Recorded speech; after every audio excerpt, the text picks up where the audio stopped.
Segunda y tercera de Juan, pero mientras tanto vamos a hacer unos 2 o 3 domingos algunos sermones abiertos. Y hoy entonces vamos a trabajar la parábola del hijo pródigo. El sermón de esta mañana: dos tipos de pecadores, una misma gracia. Dos tipos de pecadores, una misma gracia. Todos hemos escuchado la parábola del hijo pródigo, ¿verdad? Tenemos una idea de lo que se refiere: un hombre que sale de casa, pecador que después se arrepiente y vuelve a él. Pero vamos a mirar el por qué el Señor Jesucristo cuenta esta parábola en relación al hijo pródigo. Vamos a ver Lucas, capítulo 15, versículos 1 y 2. Se acercaban a Jesús todos los publicanos y pecadores para oírle. Y los fariseos y los escribas murmuraban diciendo: Este a los pecadores recibe y con ellos come. Lucas 15 nos presenta al Señor narrando parábolas, y entre su audiencia tenemos a publicanos, a pecadores y también a fariseos y a escribas.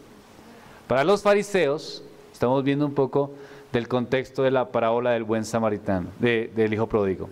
Para los fariseos era sorprendente que Jesús conversara, y no solo conversara, sino socializara con los pecadores. Es interesante entonces por eso esta parábola, teniendo en cuenta, o mejor, relacionándola con las parábolas anteriores que están en el capítulo 15, con la de la oveja perdida, el pastor que sale a su encuentro, y también la parábola de una moneda perdida. En ambas, en la oveja perdida, en la parábola de la moneda perdida, existe la misma situación: un gozo en el corazón, tanto del pastor como aquel que encuentra la moneda. Gozo, alegría, la gente se alegra. Entonces el capítulo 15, el Señor Jesucristo está hablando a los fariseos, los cuales no se gozan de que el Señor Jesucristo esté juntándose con pecadores y esté llamando a pecadores al arrepentimiento. Vamos a ver entonces las parábolas en el contexto. Lucas capítulo 15, versículo 3. Entonces él les refirió esta parábola diciendo: ¿Qué hombre de vosotros, teniendo 100 ovejas, si pierde una de ellas, no deja las 99 en el desierto y va tras la que se perdió hasta encontrarla? Y cuando la encuentra, la pone sobre sus hombros gozoso. Aquí está el punto, ¿no? Fariseos criticando al Señor Jesucristo. ¿Por qué Él se sienta con pecadores? El Señor Jesucristo les empieza a hablar. Habían publicanos, habían pecadores, pero los fariseos estaban cuestionando al Señor del por qué tenía relación con esos pecadores. La pone sobre sus hombros gozosos, versículo 6, y al llegar a casa, reúne a sus amigos y vecinos diciéndoles, ¿qué? Gozaos. Ahí está. Gozaos conmigo, porque he encontrado mi oveja que se había perdido. Os digo que así habrá más gozo, dice el Señor, en el cielo por un pecador que se arrepiente que por 99 justos que no necesitan arrepentimiento. Y viene entonces otra parábola. ¿O qué mujer que tiene 10 dracmas, si pierde una dracma, no enciende la lámpara y barre la casa y busca con diligencia hasta encontrarla? Y cuando la encuentra, reúne a sus amigas y vecinas diciendo otra vez: Gozaos conmigo, porque he encontrado la dracma que había perdido. Así os digo que hay gran gozo, que hay gozo delante de los ángeles de Dios por un pecador que se arrepiente. En la parábola del hijo pródigo vemos dos tipos de pecadores. Uno, los publicanos. Los dos tipos de pecadores son los que estaba teniendo la audiencia según lo que estábamos leyendo en el contexto. Los publicanos y los pecadores representan, en la parábola, es representado por el hijo menor.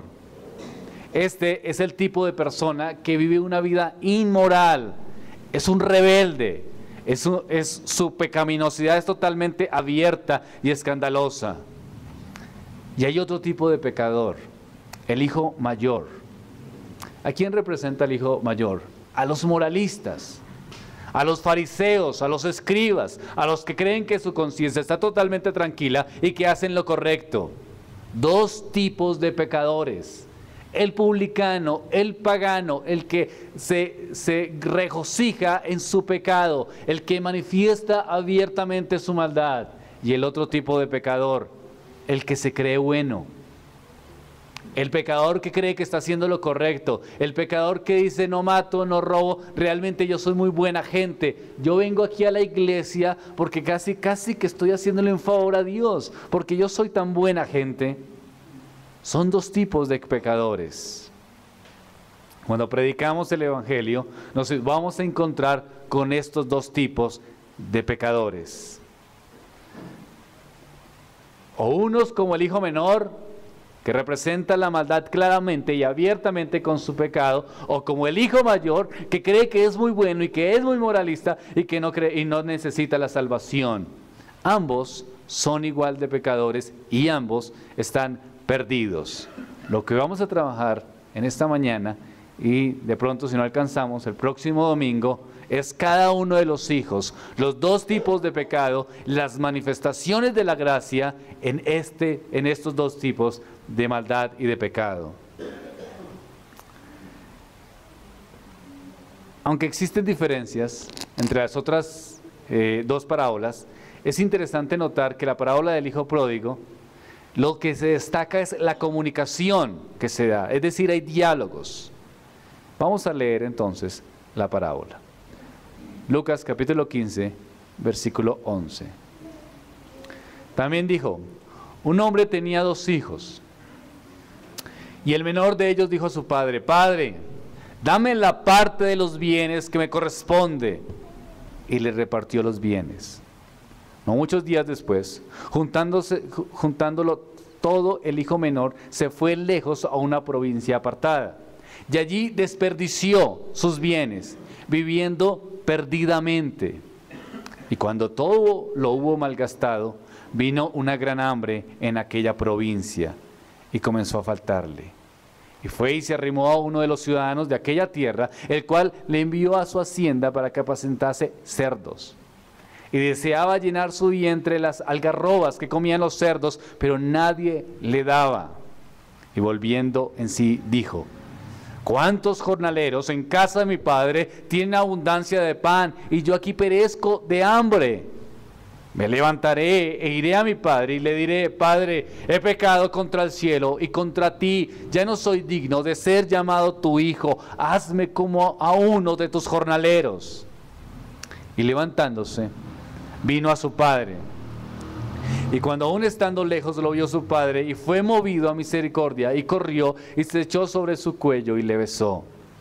Y el hijo le dijo: Padre, he pecado contra el cielo y contra ti, ya no soy digno de ser llamado tu hijo.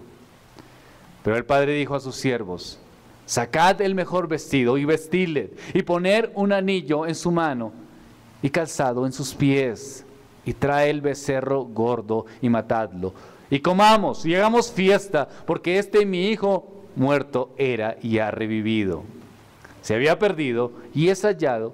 Y comenzaron a regocijarse. Y su hijo mayor estaba en el campo, y cuando vino, llegó cerca de la casa, oyó la música y las danzas, y llamó a uno de sus criados, le preguntó qué era aquello. Él le dijo: tu hermano ha venido, y tu padre ha hecho matar el becerro gordo por haberle recibido bueno y sano.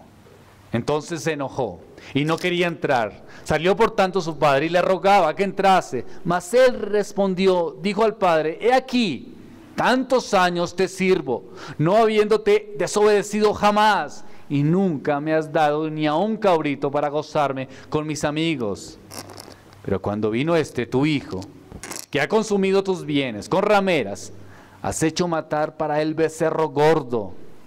Entonces le dijo, hijo, tú siempre estás conmigo y todas mis cosas son tuyas.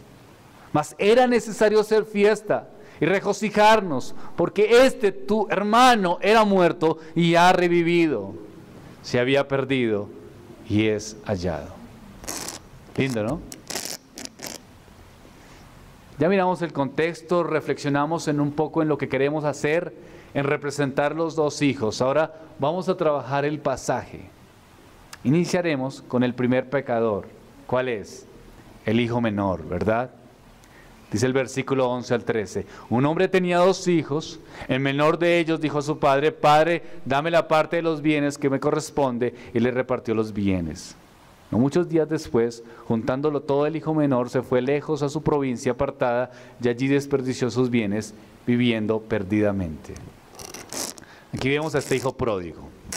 Es un hijo menor que siempre ha estado en la casa del padre. De repente, algo pasa en él y dice, ya no quiero seguir en la casa, ¿verdad? Quiero disfrutar, ahora que estoy joven, la herencia. Ya no quiero vivir con mi padre, quiero irme y disfrutar de la vida. Por eso se llama pródigo, que quiere decir un despilfarrador, que gasta el dinero desordenadamente. Ahora, aquí la cosa la hemos escuchado muchas veces, ¿verdad? Un hijo que pide su herencia, sale de su casa y despilfarra todo lo que se había acumulado, la riqueza que su padre le había dado. Pero la cosa va más allá. Vamos a ir al contexto del Medio Oriente. Cuando un padre de familia moría, los bienes del padre se repartían a la familia y el primogénito recibía doble porción. Aquí estamos hablando del hijo menor, ¿verdad? O sea que este caso es el hijo menor. ¿Pero qué está haciendo el hijo menor? Está pidiendo que se le entregue el dinero, es decir, una tercera parte de su patrimonio, del patrimonio de la familia. Bueno, aquí el problema entonces, ¿cuál es? Lo ofensivo del asunto. Es decir, ¿ustedes se imaginan la escena? Papá, familia, yo necesito mi dinero, lo que a mí me corresponde por herencia. Bueno, tu hijo mayor, este primogénito, tiene que recibir más. Sí, entonces deme lo que me corresponde a mí. Bueno, un momento. La herencia solo es repartida, ¿cuándo? Cuando el padre muere.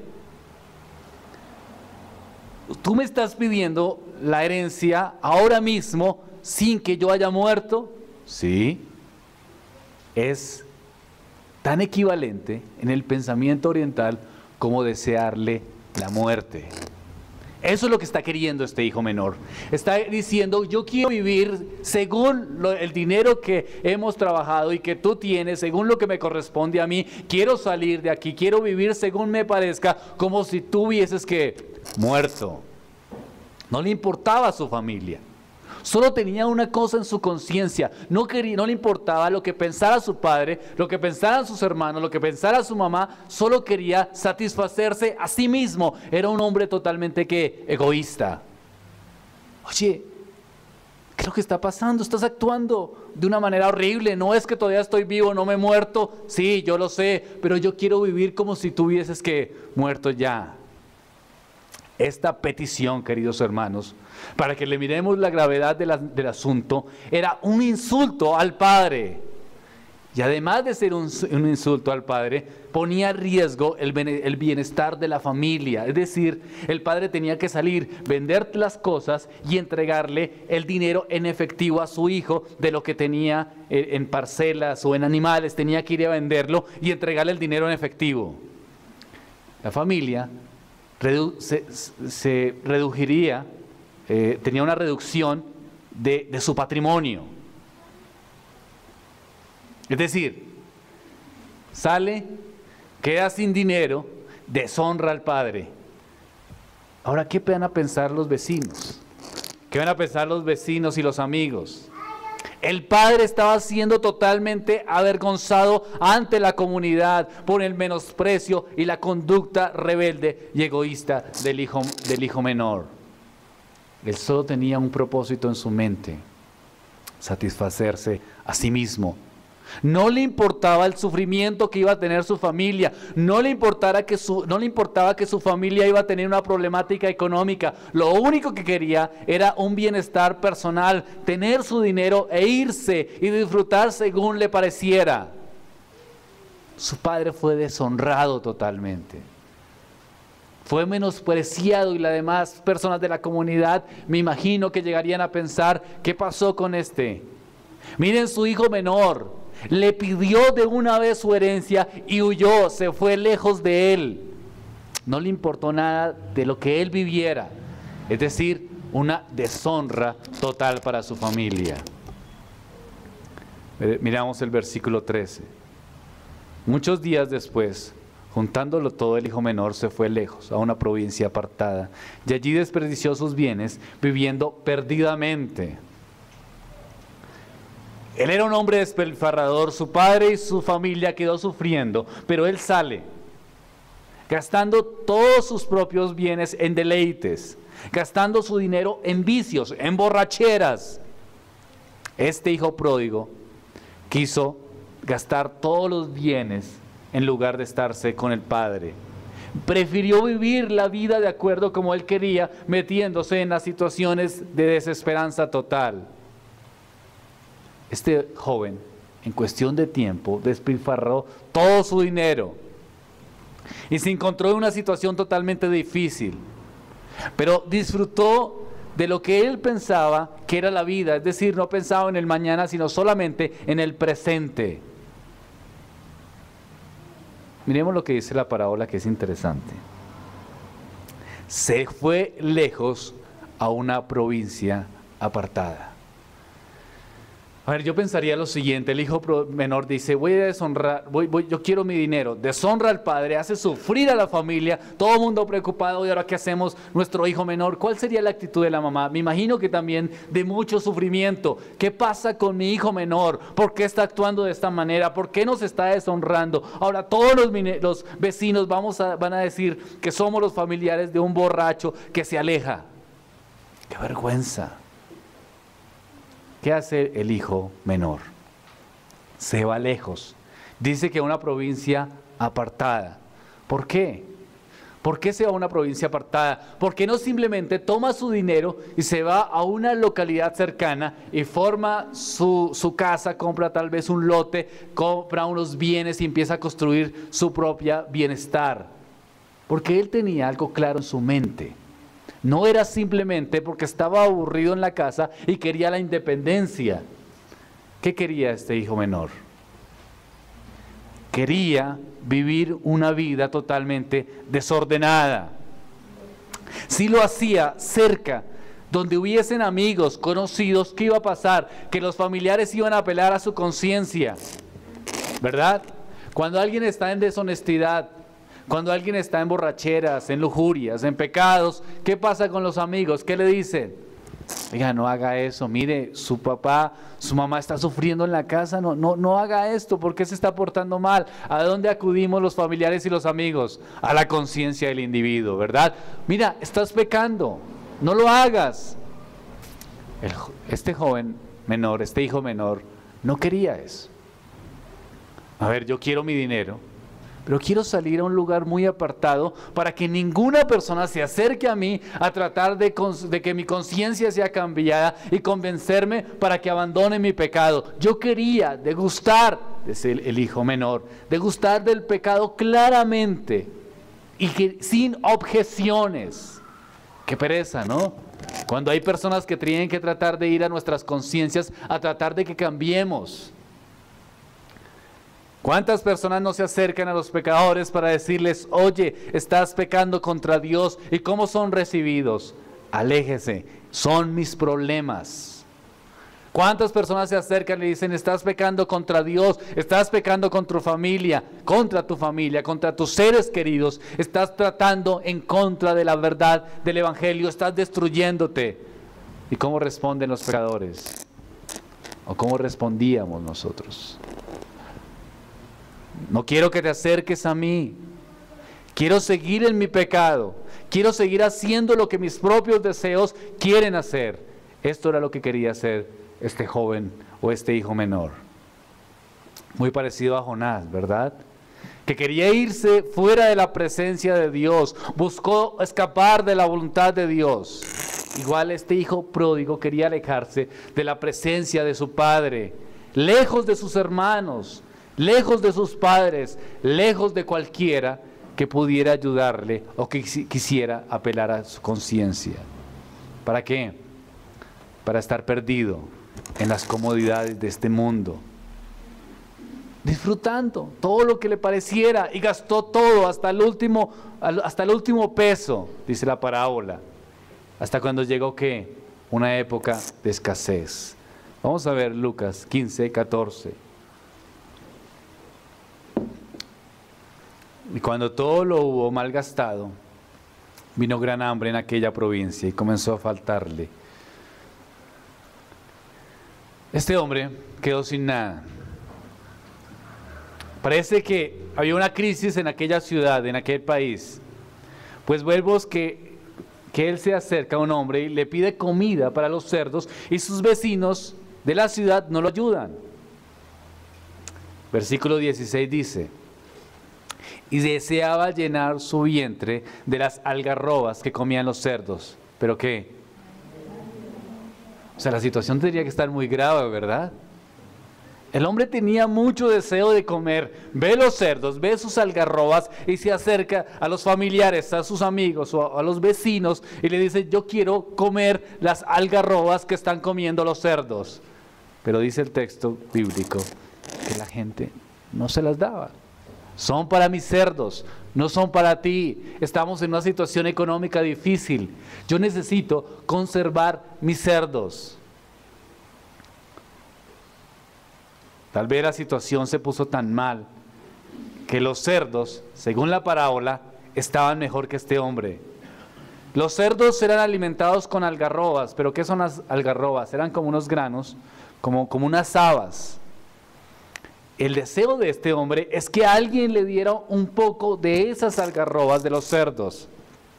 Los cerdos estaban comiendo, estaban siendo satisfechos. Habían unos cuidadores que les daban comida a estos cerdos. Los dueños de los cerdos estaban muy pendientes de estos para alimentarlos, porque eso era parte de su economía. Viene este hijo menor y se acerca a buscar ayuda. Por favor, yo necesito comida de los cerdos. Y es negado esto. Capítulo 15, versículo 15. Y fue y se arrimó a uno de los ciudadanos de aquella tierra, el cual le envió a su hacienda para que apacentase cerdos. Vamos a pensar otra vez en el contexto. ¿A quién le está hablando el Señor Jesucristo? A algunos que están cuestionando por qué Él se acerca a hablar con pecadores, ¿verdad? ¿Quiénes eran estos? Fariseos, judíos. Para los fariseos, ¿qué tipo de animal era el cerdo? Inmundo, era lo peor, ¿cierto? Ahora empieza a contar una parábola de un joven que sale de su casa y está en las peores condiciones. Pero miren, esta condición no es ni siquiera comparable con cualquier cosa que hubiera podido pensar un judío. Estamos hablando de un hombre que ni siquiera podía comer lo que comían los cerdos, y ahora peor. Un hombre que tiene que ir a cuidar cerdos. Es una posilga. Es decir, llega al peor estado que una persona de la época podía percibir. Los judíos estaban pensando: ¿pero qué estás diciendo, Jesús? ¿Quién puede llegar hasta esos parámetros? ¿Cómo así? Un joven judío queriendo comer lo que comían los cerdos, un joven judío queriendo o le tocaba cuidar a cerdos. La peor condición posible, ¿verdad? Desde la concepción de un judío era la peor concepción posible, no comparable con ningún estado. Este era el peor estado que un joven podría existir. Un hombre cuidando y comiendo lo que comían los cerdos, el animal que era tan inmundo para ellos.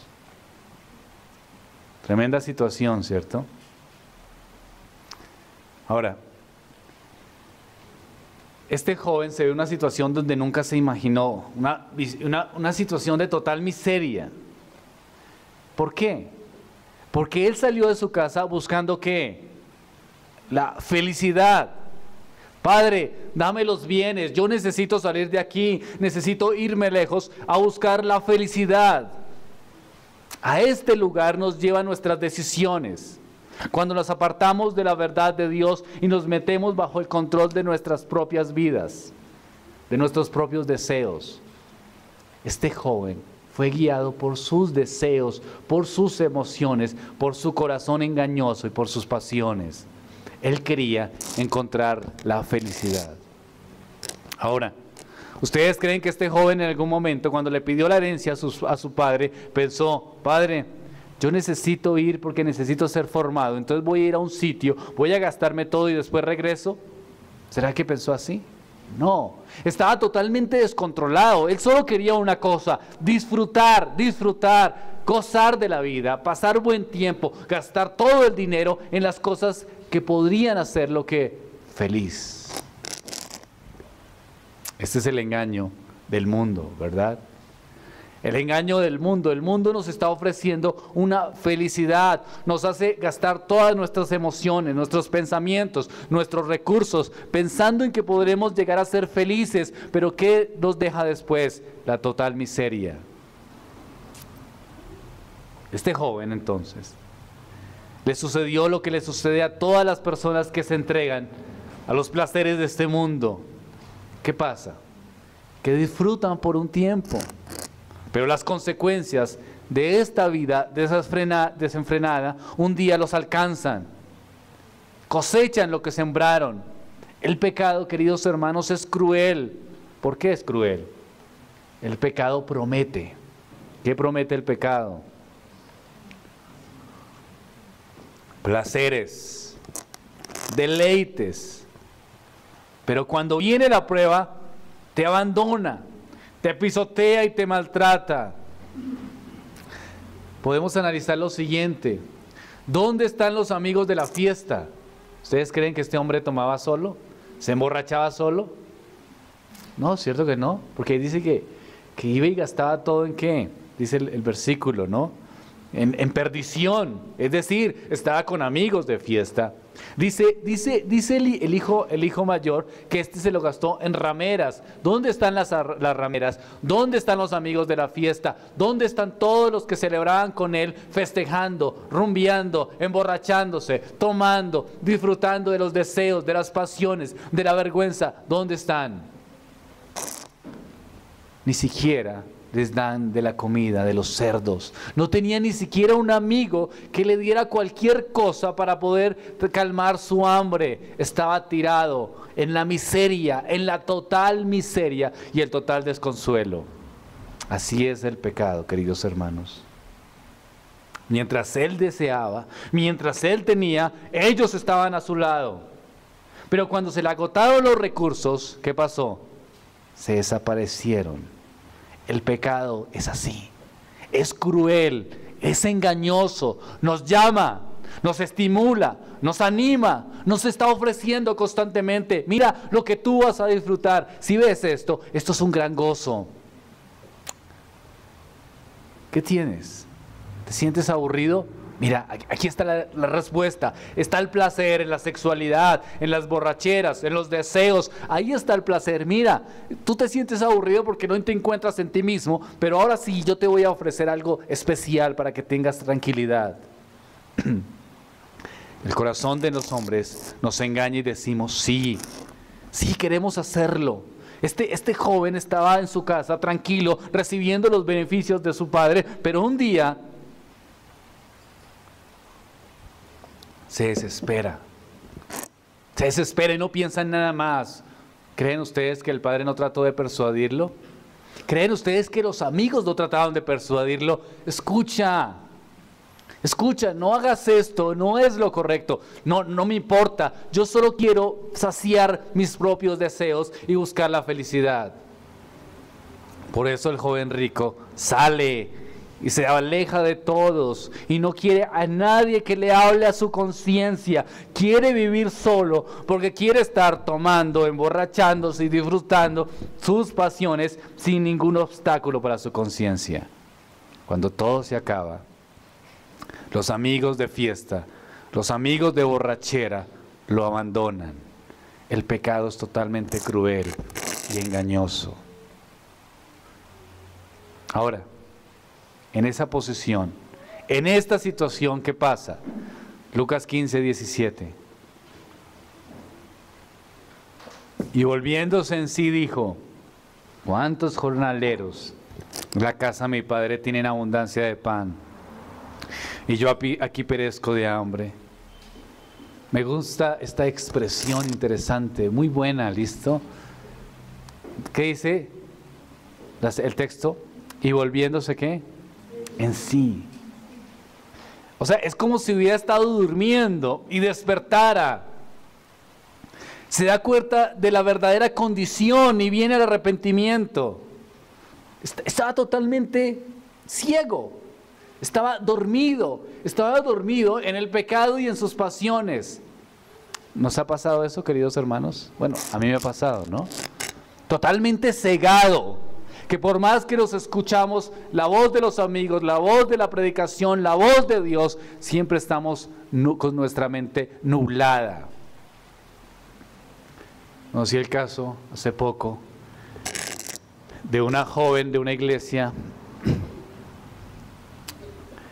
que se enamoró de un muchacho, una joven como de 17, 18 años, el muchacho de unos 19 años. Le dice el pastor: no te conviene, este muchacho no es juicioso, no te conviene. Ella decía: sí, tienes razón, yo he notado estas actitudes de su carácter, creo que está equivocado, creo que el hombre no tiene su fe genuina. ¿Te das cuenta? Vamos al culto. Sí, vamos al culto. Mira lo que dicen las Escrituras en relación a unirse con yugo desigual, en relación a ser prudentes y vivir bajo las emociones y no bajo la convicción del Evangelio de Cristo. Sí, está bien, sabes que esto es verdad, me parece correcto. ¿Cómo te sientes? Mejor. ¿Estás haciendo lo correcto? ¿Entiendes el Evangelio? Sí, estoy entendiendo lo que dice aquí la Biblia. Muy bien. Me contaba que el pastor y mucha gente de la iglesia fue a aconsejarle. Ese día del aconsejamiento, ella aceptaba todo. Cuando el otro día llama la mamá al pastor a decirle que su hija se había volado con este muchacho. Se voló. ¿Por qué? Porque solo quería satisfacerse. Y sabía que si seguía ahí, entonces ¿qué iba a recibir? Que la conciencia, le iban a hablar a su conciencia para tratar de cambiarla. Lo único que quería era alejarse de todo para vivir según sus propios deseos, pasiones, porque así es el pecado, queridos hermanos. Totalmente ciegos, engañosos el pecado. Jeremías 17:9.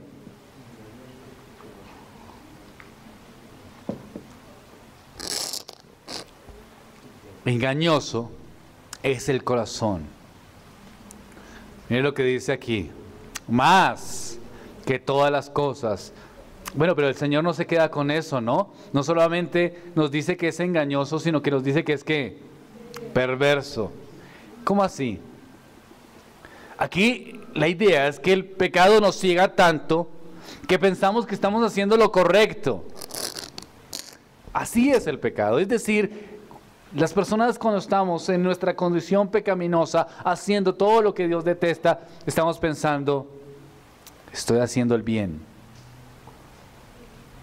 Qué inteligente soy. Estoy viviendo para complacerme. El que engaña para tratar de buscar sus propios recursos, para las borracheras, para los deseos, para las pasiones, piensa que está haciendo lo correcto, piensa que es muy inteligente. Las personas que ustedes ven en la calle que van pidiendo plata, diciendo mentiras para sus propios vicios, ¿qué están pensando? Oiga, qué inteligente soy. Voy a engañar a esta persona para que me dé dinero y entonces voy a conseguir droga.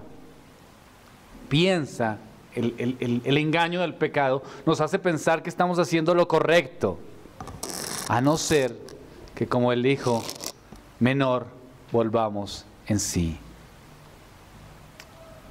El pecador, queridos hermanos, constantemente se repite a sí mismo: no estoy tan mal, todo está bajo control. ¿Cuándo han visto una persona que tenga problemas, por ejemplo, de alcoholismo y los acepte? Es muy extraño, ¿verdad? Cuando uno se le acerca a una persona con problemas de alcoholismo: oye, tienes que cambiar, esto te está destruyendo. ¿Qué dice? No, todo lo tengo que bajo control. ¿Pero qué dice la Biblia? La Biblia dice que nuestro pecado es engañoso. Necesitamos que el Espíritu Santo obre en nuestros corazones para volver en sí y darnos cuenta de la condición real de nuestro pecado. El pecado nos está destruyendo, nos busca eliminarnos, dejarnos totalmente solos, en la peor condición, viviendo como cerdos. Por eso, vuelve en sí y reflexiona en regresar con su Padre. Se da cuenta entonces de su condición real y pide al Padre que lo reciba. ¿Cómo se fue este hijo? ¿Orgulloso o humilde? Orgulloso en su propio ¿qué? Pecado. Pero ahora en esta condición vuelve en sí y ¿cómo reflexiona? ¿Cómo es su orgullo ahora? Su orgullo es roto. Señor, pensaría, yo voy a donde mi Padre y decirle: Señor, ayúdame, Padre, ayúdame. Esto nos enseña cómo el pecador tiene que venir a Cristo con un corazón totalmente arrepentido y confesar nuestro pecado y pedir perdón. Señor, he pecado contra ti. He hecho lo que tú aborreces, oh Dios. No puedo seguir en esta condición. La frase volviendo en sí significa arrepentimiento. El hijo menor se fue de la casa, despreció los bienes, los gastó en placeres y en vanidades. Y podemos asumir que durante todo este tiempo su padre, que en la parábola representa a Dios, le seguía amando. Desde lejos le amaba, como Dios quien ama a sus hijos, aun cuando se han descarriado. Pero lo que es importante aquí es el amor de Dios hacia el hijo que se arrepiente. Las Escrituras constantemente nos mandan al arrepentimiento. Arrepentidos, dice el Señor, porque el reino de los cielos se ha acercado. Arrepentidos y creed en el Evangelio. Vamos a, creo que es 2 Corintios 7:10. Si no es primera, pero creo que es segunda. Porque la tristeza que es según Dios. 7:10, 2 Corintios 7:10. Porque la tristeza que es según Dios produce arrepentimiento para salvación, de que no hay que arrepentirse, pero la tristeza de este mundo produce muerte. Aquí estamos viendo un hombre que se arrepiente. Yo tengo que regresar a la casa de mi padre. Tengo que decir, volviéndose, dijo: ¿cuántos jornaleros en la casa de mi padre tienen abundancia de pan y yo aquí perezco de hambre? Reflexionó, se dio cuenta de su condición. Buscó arrepentimiento. Buscó una convicción de pecado en su corazón. Se dio cuenta que las cosas estaban mal y que iba a recibir era miseria. Se arrepintió. Queridos hermanos, aquí hay una gran lección. Arrepentimiento. No sé cuál es tu condición en relación a Dios. No sé si estás actuando como el hijo menor que está malgastando todo lo que Dios le dio en sus propios placeres. Pero lo que sí es claro es que las Escrituras nos muestran que debemos venir con un corazón arrepentido. Señor, perdóname, porque he pecado contra el cielo y contra ti. Es el mensaje constante del Evangelio. Arrepiéntate, arrepiéntete, creed en Cristo. No vivas más como los cerdos. Dios tiene algo especial para ti. Dios es misericordioso, es Dios salvador eterno, se deleita en salvar al pecador. No tienes por qué seguir viviendo en esa condición. El hijo menor pensó: están mejores los jornaleros que yo aquí. Yo estoy peor que cualquiera, estoy en la peor pobreza, en la peor miseria. ¿Tengo que vivir como estoy viviendo? No. ¿Qué debo hacer entonces? Arrepentirme y venir a casa de mi Padre. Es el lugar donde Dios tiene para sus hijos. El mundo, queridos hermanos, la miseria del mundo solo nos ofrece cosas que nunca nos va a cumplir. La felicidad, según el mundo, es para tristeza. La felicidad que nos ofrece el mundo es para perdición. Pero lo que nos ofrece el Señor es para santificación y salvación. Disfrutar de la casa del Padre es disfrutar del gozo y de la vida en Cristo Jesús.